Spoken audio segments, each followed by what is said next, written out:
Hoje nós iremos conversar um pouco sobre Escola Bíblica Dominical com a irmã Dorinha Alves. Ela é dirigente do Círculo de Oração, também é professora de Escola Bíblica Dominical, congrega na Assembleia de Deus, Ministério do Belém, lá na congregação da Vila Madalena. Irmã Dorinha, uma satisfação, um prazer muito imenso.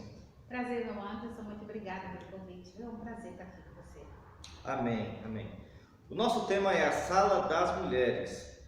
Eu gostaria de começar perguntando para a irmã, porque durante muito tempo a igreja, ela proibia as mulheres de ensinarem, as mulheres de estarem pregando. Hoje em dia mulheres pregam, mulheres ensinam, são dirigentes do ciclo de oração, têm seus departamentos, né? Como é que a senhora vê essa conquista que as mulheres tiveram? Então, irmão Anderson, na verdade, esse conceito mal interpretado das escrituras, na verdade, é um texto que se encontra na carta de Paulo aos primeiros Coríntios, né, no capítulo 14, e o versículo 33, ou melhor, 34 e 35. É até bom a gente ler para a gente ver o que é que está dizendo lá. Esse texto é apenas mal interpretado. Na verdade, Paulo nunca proibiu que nenhuma mulher falasse na igreja. Isso é assustador que eu estou falando, mas a gente vai observar isso segundo a luz do texto. Eu quero ler o texto aqui de primeira carta de Paulo aos Coríntios, e aí a gente fala alguma coisa. Primeira carta de Paulo aos Coríntios, eu não tenho costume com essa Bíblia. A minha Bíblia é outra, está até ali. Vai que eu me atrapalho com essa, mas eu quero ler aqui. Primeira carta de Paulo aos Coríntios, no capítulo de número 14, e o versículo de número 34 e 35. Paulo vai dizer o seguinte: as mulheres estejam caladas nas igrejas, não lhes é permitido falar, mas estejam submissas, como também ordena a lei. 35. Se, porém, querem aprender alguma coisa, interroguem em casa seus próprios maridos, pois é vergonhoso que as mulheres falem na igreja. Então, esse texto, para a gente falar esse texto, a gente tem que ir para entender o contexto social da época, tá entendendo? Essas mulheres que estão aqui na igreja, para quem Paulo está falando, Paulo não está falando para todas as mulheres, ele está falando para um grupo de mulheres.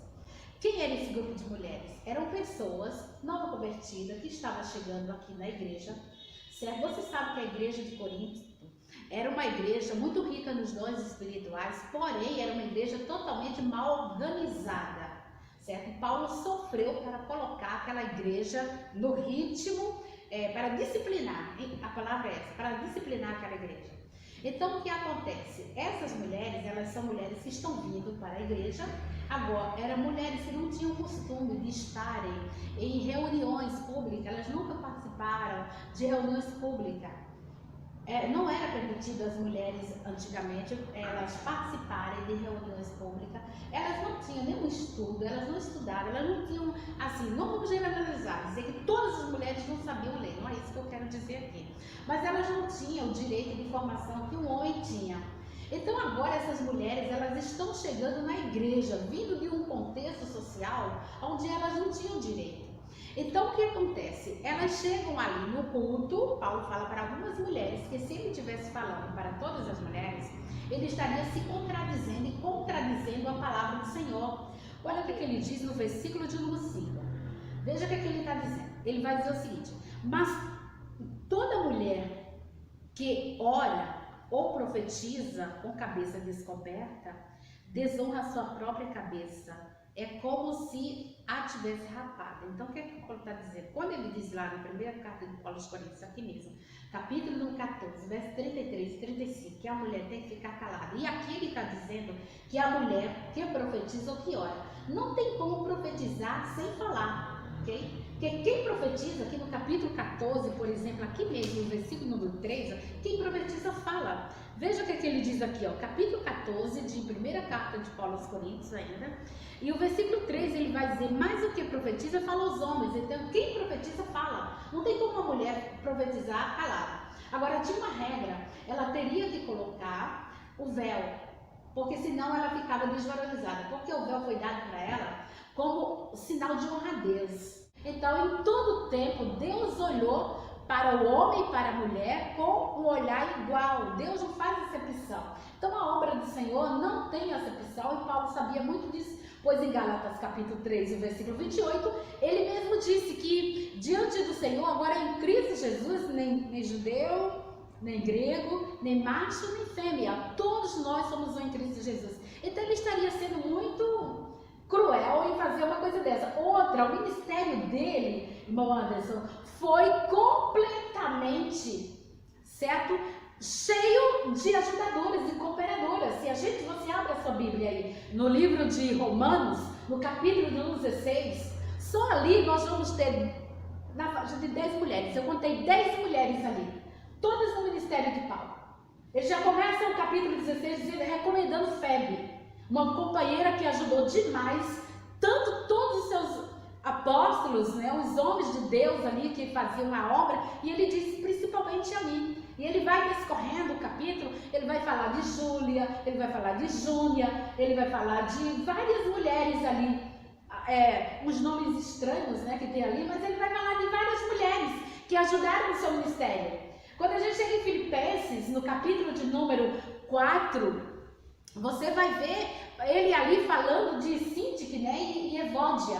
Ele diz, mulheres que me trabalharam bastante, foram cooperadoras no meu ministério. Ele tem tanta convicção da salvação dessas mulheres, que ele diz que o nome delas está escrito no livro da vida. Então, mulheres, faça a obra do Senhor, certo? Em hipótese nenhuma a Bíblia proíbe. O texto aqui é seletivo, é para algumas mulheres que precisavam aprender, e é isso aí. A gente tem que primeiro aprender para poder falar no público, não é verdade, irmão Anderson?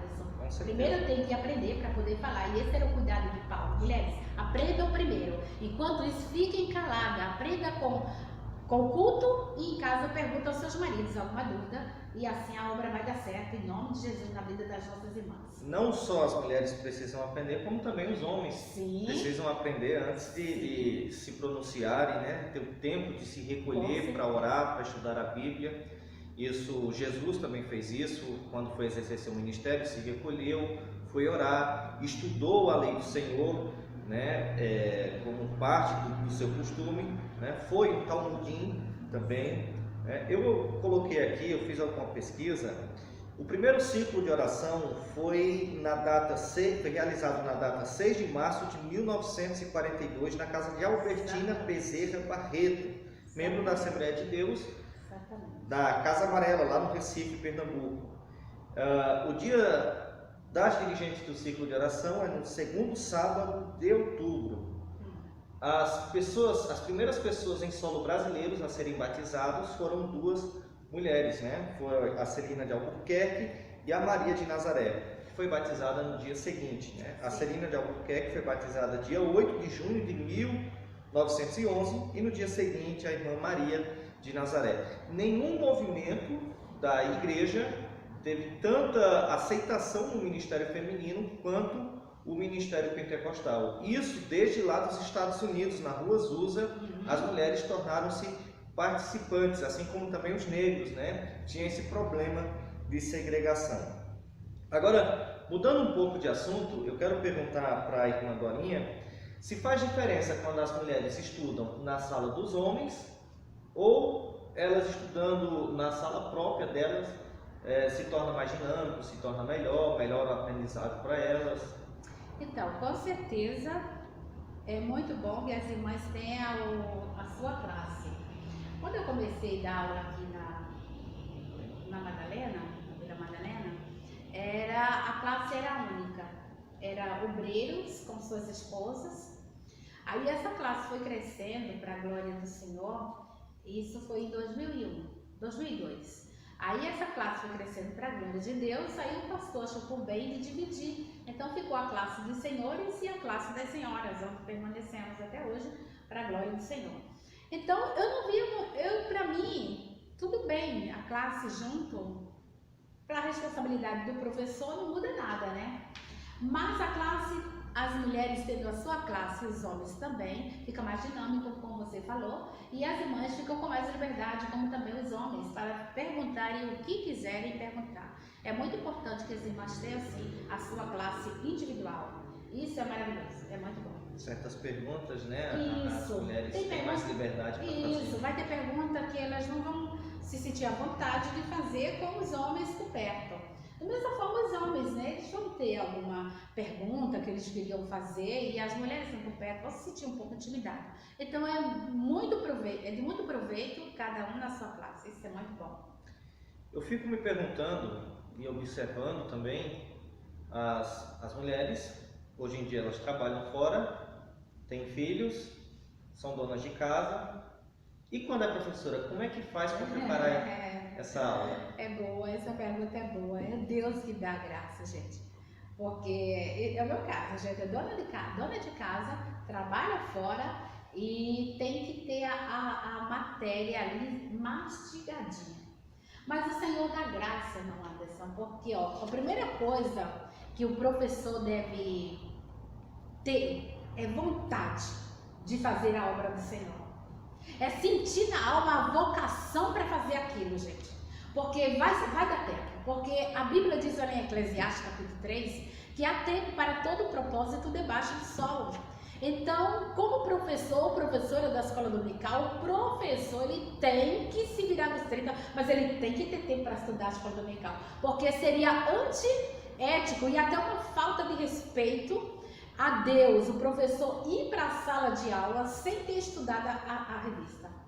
Fica estranho, você não está inteirado, você não sabe de tudo, o professor não é onisciente, ele tem que estudar e pedir a misericórdia e a graça do Senhor. E então, quando eu sento para estudar a Bíblia, eu digo, Jesus, senta, eu faço uma cadeira e eu digo, Jesus, sente aqui comigo, porque o meu tempo é pouco, então aquele pouco tempo que eu tenho que fazer valer. Tem que ser proveitoso. Eu tenho que sair dali com conteúdo. Eu tenho que olhar para o texto e dizer, Senhor, me ajuda. Porque a Bíblia diz lá em João 3,27 que sem mim nada podeis fazer. Jesus disse, sem ele não dá. Então eu preciso dele, eu busco dele, a sua misericórdia, eu acredito em todo professor, para que a gente chegue na classe, na sala, porque assim como nós, as irmãs também são donas de casa. Assim como o meu tempo é pouco, delas é o mesmo jeito. Então a gente chega ali, às vezes encontra alunos que nem estudou a revista. E se o professor vai no mesmo patamar? Não, o professor tem que estudar. Tem que estudar porque surgem perguntas e as irmãs, a classe, não, a igreja é muito inteligente. As irmãs são muito inteligentes. Inteligente até demais, professor. Eu digo isso para você, certo? Porque a minha classe é muito inteligente. Elas perguntam e fazem pergunta à luz do texto. E o professor tem que estar à altura para responder, porque tem que ser assim. A Bíblia ensina a própria Bíblia, tem que responder com a Bíblia. E outra, o professor não pode tomar o tempo da escola dominical com testemunhos. Dando testemunhos, isso não é legal. Os alunos não gostam de professores que ficam na sala de aula dando testemunho. Os alunos querem comer a palavra, ouvir a palavra do dia, que está ali já prontinha para nós, e o professor tem que buscar nos pés do Senhor, e pode buscar que Deus dá. Essa fonte é inesgotável, essa palavra é espírito e vida e Deus dá sem medida. Pode ter certeza, irmão Anderson, que Deus dá a porção certa para cada mundo. Com certeza, eu acho que cai bem ao pastor analisar quem está colocando como professor. Sim. Ver se é uma pessoa que gosta realmente do estudo bíblico, ver se é uma pessoa que tem essa disponibilidade de se entregar, porque é uma entrega, né? É uma entrega, exatamente. Outra, lá em Romanos, no capítulo 12, e o versículo de número 7, a gente pode até confirmar. Você quer abrir sua Bíblia, irmão Anderson? Porque essa minha Bíblia aqui, ela é nova, e eu não estou acostumada com a Bíblia nova. Mas Romanos, no capítulo de número 12, e o versículo de número 7, eu já cheguei aqui, Anderson. Graças a Deus. Olha que aqui que Paulo fala. Ele vai dizer o seguinte, ó. Se é ministério, seja ministrar. Se é ensinar, haja dedicação ao ensino. Às vezes o professor pede para o aluno dedicação, né? Se dedique. Mas isso aí é uma via de mão dupla. O aluno tem que se ler a revista e estudar para chegar na sala de aula já podendo interagir com o seu professor, e o professor tem que saber o que vai responder, tem que estudar. Olha o que Paulo diz aqui, né? Romanos capítulo 12, versículo 7. Se é ministério, olha, se é ensinar,